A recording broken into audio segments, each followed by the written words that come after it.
Dr. Sharice Jones-Branch says to bring about change, we must learn from the past.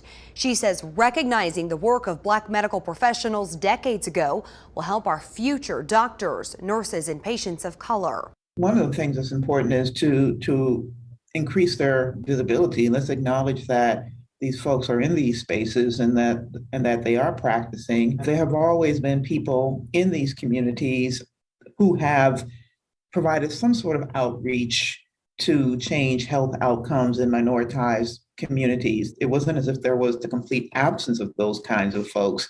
They may not have had the same access to resources. Dr. Sharice Jones-Branch is the dean of the Graduate School for Arkansas State in Jonesboro and a member of the Black History Commission that's organizing a panel discussion on African American medicine in Arkansas. She wants people to understand the historical challenges for Black doctors and nurses during Jim Crow, segregation, and the Civil Rights Movement. There's a history there that people need to know about, and they also need to understand that if you see a Black doctor or a Black nurse or some other sort of kind of Black medical practitioner today, they're standing on the shoulders of people who had to build these separate institutions because they couldn't access any other sort of resources. And Dr. Jones-Branch says that today, the pandemic has shown us that representation in medicine is important. Many of these people are not coming from backgrounds where people have done this before. How do you navigate spaces that really weren't designed for you in the first place? Especially in reaching our minority communities across Arkansas.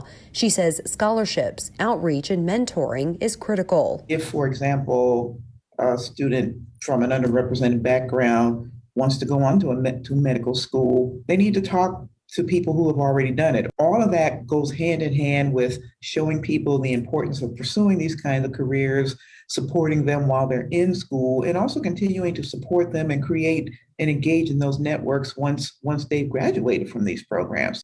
Allison